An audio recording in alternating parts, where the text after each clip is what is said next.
It is Sunday morning, and we're actually on I-95 right now, southbound, beelining it back to Brevard County. Originally, I had planned on stopping by Savannah to check out the area and give a tour, and then working my way down I-95 to stop by St. Augustine to also give a tour there. Then, as I got ready for bed last night, my daughter had sent me some pictures of A1A completely washed out at Flagler Beach. So I was like, wow, it was like bad. It wasn't like just a little washed out. I mean, the whole road was like missing, or parts of the road was missing. So that was like really extensive damage at Flagler Beach, which is around the St. Augustine area. And I decided to Google what was going on with Savannah and found out most of the place was underwater. And they had taken the brunt of the storm, which I didn't realize. So to put yourself into a disaster area is probably not the wisest move. There could be down power lines. Also, the people who are living there trying to get to their stuff, the roads may be washed away, and gas and things like that may not be available. So I decided to go ahead and skip the thought or the idea of stopping by Savannah and St. Augustine, Daytona Beach, and just beeline it straight home. Well, what was my home, and check it out. I wanted to stop by and see my hut and see how that did over the fair throughout the storm. The winds had hit up to more than 100 miles per hour around there, and you know, my hut was put together with rusty nails. So I don't know if it would have held. I'm curious to see what happened there. Camp Freedom 2 may or may not be in existence anymore at this point. The other thing that's pushing me to rush home is I've only got like half a tank of gas left, probably less than that. The gauge shows half, and I'm still up here in the St. Augustine area. So according to the GPS, I'm about 137 miles, well, more than 130, about 150 miles away from my destination. So I hope that that's enough gas to make it. Wish me luck here.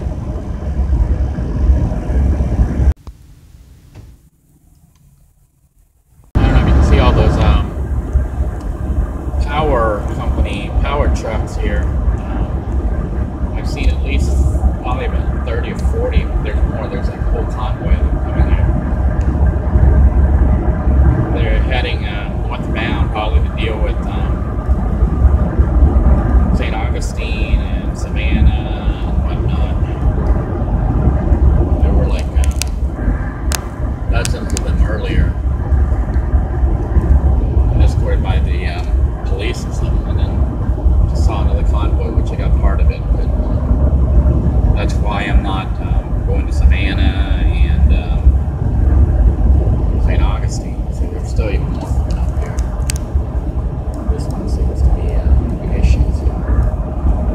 But basically, I don't know if these power vehicles came down to Florida to assist in the event of the fix with the power outage situation, and they're now heading back up, or they're now heading from the south, from South Florida, up north towards St. Augustine and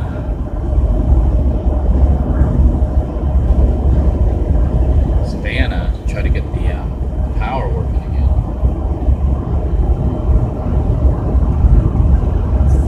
I'll show you, it's not the first sign I saw that was completely down, but the signs out here on 95 as we approach Daytona Beach from St. Augustine have been blown down. Not all of them. Some of the signs overhead, you know, the ones where you go under them, they're missing. I don't even know what the signs are, they're missing. I don't think I caught that one, but you can see all these signs. Some of them are missing. The big billboards, some are missing signs. Some are completely blown down, like the whole assembly is knocked down. Here's one that's like kind of ripped through.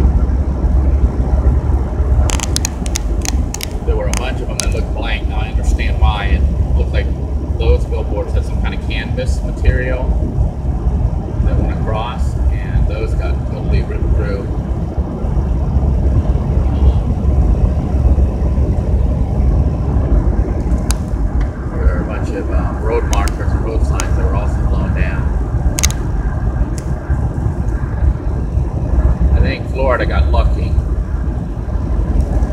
Could have been a lot worse. Like, I'm looking at these trees and they're a little bit bent, but when Hurricane Andrew hit South Florida, I went down there months after it had happened, and saw the devastation. Like, the whole city of Homestead was gone. There's nothing but rubble there, and all the forests there, the trees looked like they were broken down like toothpicks. Like the Jolly Green Giant went through and just randomly broke trees. Here you can see a fallen tree right here. See, some of the trees here are broken and fallen down. More signs that are missing. So right at this spot, there was quite a lot of power, a lot of wind here, because trees are actually down.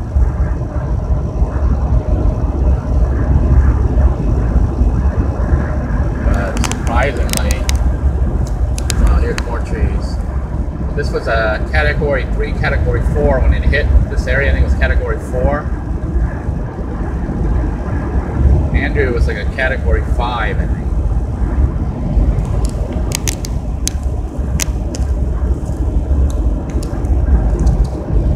Usually in a hurricane, what causes the damage isn't just the wind from the hurricane, but the tornadoes that come with it. A large hurricane can bring hundreds of tornadoes, and that's what does the damage.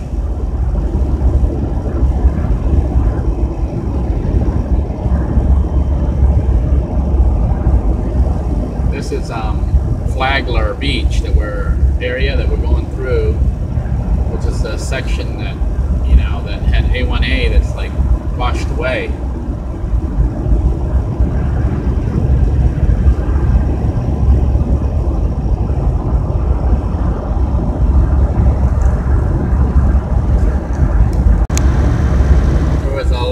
Down signs and trees around here. Big, huge billboards completely gone. So this spot right here got hit really, really hard.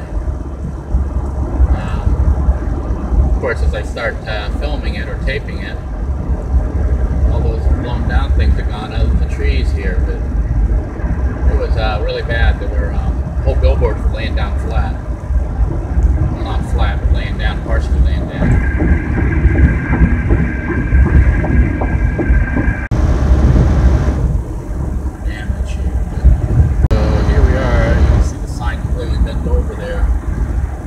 This is the Daytona Beach area, and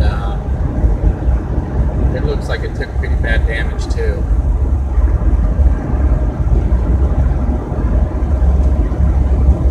I think in between Daytona Beach and Flagler is where the heaviest amount of damage was done.